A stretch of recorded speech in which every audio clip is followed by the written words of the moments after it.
বন্ধুরা, আমার নাম শুভশ্রী আর আপনাদের সকলকে আমার চ্যানেলে খুব স্বাগত জানাই। আজকে আপনাদের সঙ্গে শেয়ার করব পটলের খুবই সহজ আর খুবই সুস্বাদু একটি রেসিপি, দই পটল। রেসিপিটা এভাবে একবার ট্রাই করবেন, কেমন লাগলো জানাবেন। আমার চ্যানেল যদি ভালো লাগে সাবস্ক্রাইব, শেয়ার আর লাইক করতে কিন্তু ভুলবেন না। তো চলুন দেখে নিই কেমন করে বানাচ্ছি দই পটল। এখানে আমি নিয়েছি 400 গ্রাম পটল। পটলগুলোকে আমি খোসা ছাড়িয়ে নিয়েছি। মাঝখানে মাঝখানে দেখছেন খোসাগুলো রেখে দিয়েছি, তাতে পটলগুলো দেখতে ভালো লাগে।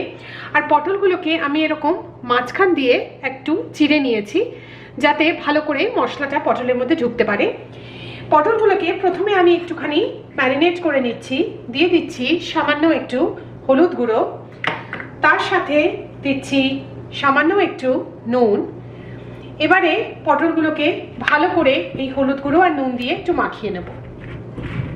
পটলগুলোকে এবারে আমরা ভেজে নেব। তার জন্য দিয়ে দিচ্ছি 3 টেবিল চামচ সর্ষের তেল। এই রেসিপিটা সর্ষের তেলেই করা হয়। তেলটাকে ভালো করে গরম করে নেব। তেলটা গরম হয়ে গেছে, এর মধ্যে আস্তে আস্তে পটলগুলোকে দিয়ে দেবো। পটলগুলোকে এবারে ভালো করে লালচে করে 5-6 মিনিট মতো ভেজে নেব।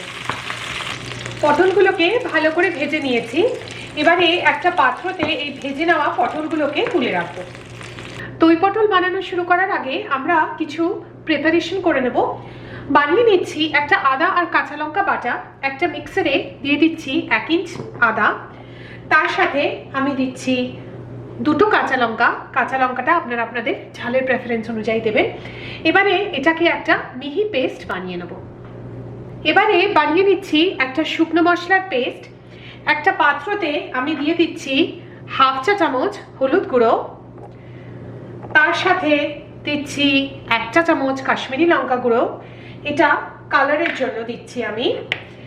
1 চা চামচ জিরে গুঁড়ো দিচ্ছি, 1 চা চামচ ধনে গুঁড়ো। এবারে সামান্য একটু জল দিয়ে আমরা একটা পেস্ট বানিয়ে নেব। যেই পাত্রটাতে আমরা পটলগুলো ভেজেছি সেখানেই কিছু তেল বাকি রয়ে গেছে, সেই তেলেই আমরা বাকি রান্নাটা করব। প্রথমে দিয়ে দিচ্ছি কিছু গোটা গরম মশলা, একটা বড় তেজপাতা, 1 ইঞ্চ দারচিনি, 4টে ছোট এলাচ, 4টে লবঙ্গ। গোটা মশলাটাকে দিয়ে দিলাম।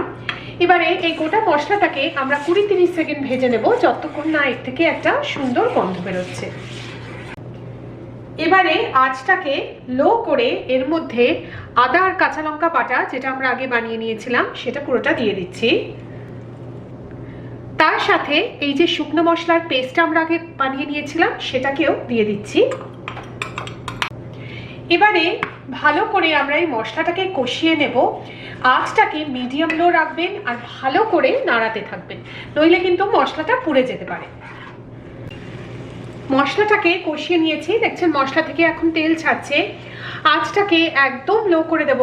আর এর মধ্যে দিয়ে দিচ্ছি 4 টেবিল চামচ দই। দইটাকে দিয়ে দিচ্ছি নুন স্বাদ মতো। আমরা পটলটাও নুন দিয়ে ম্যারিনেট করেছিলাম, তাই সেটা একটু আন্দাজ করে এখানে নুনটা দেবেন। আর দিচ্ছি 1 চা চামচ চিনি। নিরামিষ তরকারিতে চিনি একটু ভালো লাগে টেস্টে যদি আপনারা দেন, কিন্তু এটা আপনাদের প্রেফারেন্স। এবারে ভালো করে আমরা মশলাটাকে 5-6 মিনিট কষিয়ে নেব। আঁচটাকে কিন্তু লো রাখবেন আর ভালো করে নাড়াতে থাকবেন, নইলে দইটা কেটে যেতে পারে। মশলাটা ভালো করে কষানো হয়ে গেছে, দেখছেন তেলটা উপর অব্দি এসে গেছে। এর মধ্যে এবারে ভেজে রাখা পটলগুলোকে দিয়ে দিচ্ছি। সবটা পটল এখানে দিয়ে দিন। এবারে পটলটাকে আমরা বাকি মশলার সাথে ভালো করে মিশিয়ে মিডিয়াম আঁচে 2-3 মিনিট একটু আরো কষিয়ে নেব। এর মধ্যে এবারে দিয়ে দেব পর্যাপ্ত পরিমাণ জল। আপনারা যতটা ঝোল রাখতে চান সেই অনুপাতে জলটাকে দেবেন। সবকিছু একটু আবার মিশিয়ে দিলাম। এর সাথে দিয়ে দিচ্ছি 2টো কাঁচা লঙ্কা, মাঝখান দিয়ে চিড়ে নিয়েছি, ফ্লেভারের জন্য দিলাম আমি।